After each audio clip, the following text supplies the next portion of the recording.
안녕하세요. 토요미스테리 디바제시카입니다. 아직 구독을 안 하셨다면 지금 하셔도 좋습니다. 1939년 미국 켄터키주에 있는 파이크빌이란 지역에는 200개의 방을 가진 해처 호텔이 있었습니다. 그리고 바로 그 옆 건물에는 그 자신의 집을 짓고 살고 있는 호텔의 소유자 제임스 해처가 있었죠. 그는 파이크빌 지역에서 꽤나 부유한 재력가로 거의 평생 이름을 날리면서 살아오고 있었는데요. 나이가 80살이 됐고 지병으로 힘들게 투병을 하던 중 마침내 죽음을 앞두고 있었죠. 그런 제임스는 오래전부터 조카들에게 신신당부한 사항이 있습니다. 자신이 죽어서 들어가게 될 관을 특별하게 제작해야 한다는 것이었죠. 우리가 일반적으로 생각하는 부자들이 만들어내는 금장 달린 그런 화려한 관이 아닙니다. 그는 결코 관 안에서도 문을 열 수 있는 특수장치를 달아야 한다고 강력하게 주장해왔어요. 조카들은 삼촌이 이 이생에 대한 너무 강한 집착을 가지고 있다라고 보일 수도 있겠지만 제임스의 입장은 달랐습니다. 그는 실제로 관에서 깨어난 사람을 두 눈으로 직접 봤기 때문입니다. 제임스 해처는 젊었을 적에 석유와 목재 사업으로 시작해서 부를 축적했고요. 이후 석탄까지 연이어 성공하면서 상당히 부유한 사업가로 이름이 나 있습니다. 그는 1889년 옥타비아라는 여성과 결혼을 했고 2년 후인 1891년 1월에 정말 눈에 넣어도 아프지 않을 아들 제이콥을 얻게 되면서 가족을 형성해 가죠. 하지만 안타깝게도 몸이 약하게 태어난 아이가 몇 달을 버티지 못하고 숨을 거두게 되는데요. 정말 성공과 부 모든 것을 누리면서 행복하게 지내던 이 집안의 첫 비극이 시작된 겁니다. 부모는 파이크빌에 있는 공동묘지에 아들을 묻게 됩니다. 그런데 이후 아내 옥타비아가 자식을 잃는 슬픔을 극복하지 못했는지 심각한 우울증을 보였어요. 그러다 옥타비아가 고열을 호소하면서 몸져 눕게 되죠. 남편은 먼 지역에 있는 의사 선생님까지 초빙을 하면서 오로지 아내의 건강을 회복하는 데 혼신의 힘을 다했습니다. 하지만 의사의 처방은 별다른 효력을 발휘하지 못했고 결국 아내는 혼수 상태에 이르러요. 그렇게 시간이 지나 1891년 5월 아들이 사망한 지 4개월 만에 옥타비아 또한 숨을 거뒀습니다. 한순간에 아들과 아내까지 다 잃어버렸죠. 그는 먼저 간 아이가 묻혀있는 파이크빌 공동묘지에 옥타비아의 무덤을 만들었습니다. 그런데 얼마 후부터 이 공동묘지에 대한 섬뜩한 소문이 돌기 시작했어요. 워낙 여기가 맑은 날씨에도 안개가 자욱하게 뒤덮인 곳이라고 해요. 그래서 으슥한 분위기를 내고 있죠. 그런데 무엇보다도 묘지 주변에서 하는 여자 울음소리가 들려온다는 거예요. 여기에 더해서 어떤 사람은 정체 모를 유령을 목격했다. 근데 그게 분명 여자였다라는 이야기까지 들립니다. 이후에 소문이 점점 구체화돼 가는데요. 그 여자 유령이 얼마 전에 사망한 옥타비아 해처와 똑같이 생긴 것 같다. 그러면서 혹시 그녀가 병이 아니라 억울한 죽음을 당한 게 아니냐라는 의심까지 뻗어나갑니다. 그리고 이 이야기는 남편 제임스에게도 들어갔죠. 하지만 아내의 투병 처음부터 사망까지 옆에서 두 눈으로 다 지켜본 그는 정말 할 일 없는 마을 사람들이 만들어낸 쓸데없는 얘기라며 무시했습니다. 그런데 이후 파이크빌에서는 더 큰 비극이 찾아와요.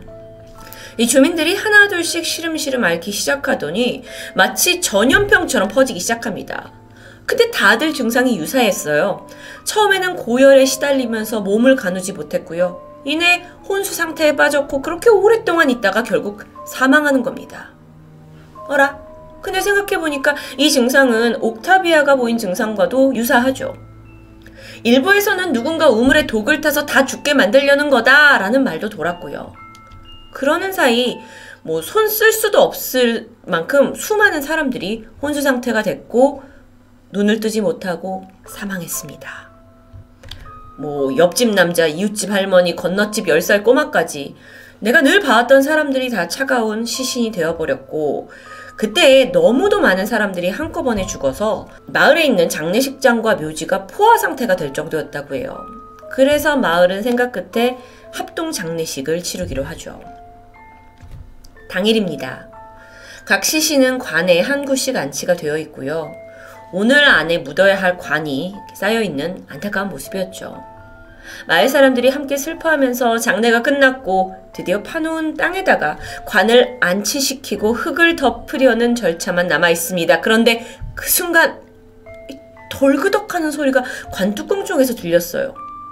그러더니 옅게 남아 막 쿵쿵 안쪽에서 두드리는 소리가 들립니다.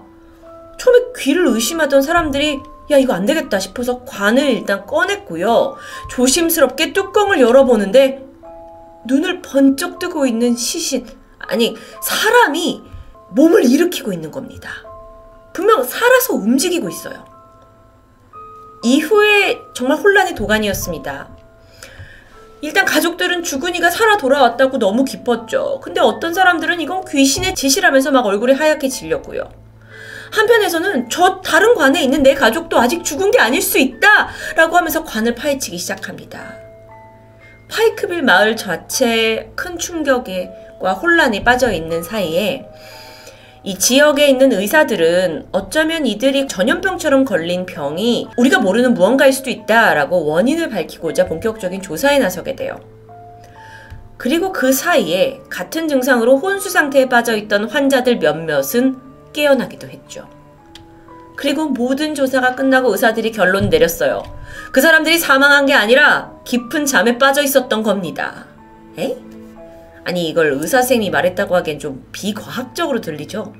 근데 그게 사실이었습니다. 그 병의 원인은 체체파리였습니다.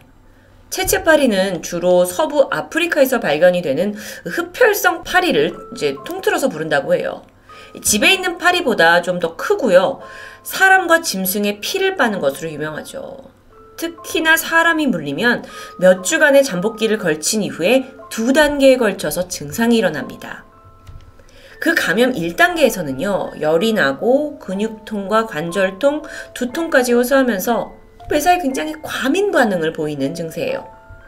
그렇게 감염이 지속이 되었고 2단계로 넘어가게 되면 중추신경계가 망가지면서 전보다 훨씬 더 많은 잠을 자게 됩니다.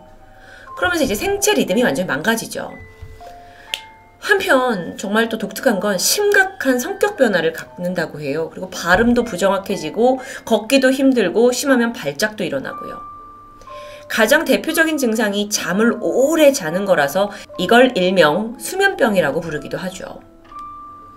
체체파리는 암수 모두 왕성하게 피를 빱니다. 그래서 호숫가나 강둑을 따라서 얘네들이 살고 있는데 이 체체파리가 엄청나게 기승을 부리는 아프리카의 몇몇 지역에서는 아예 사람이 살 수 없다고 해요.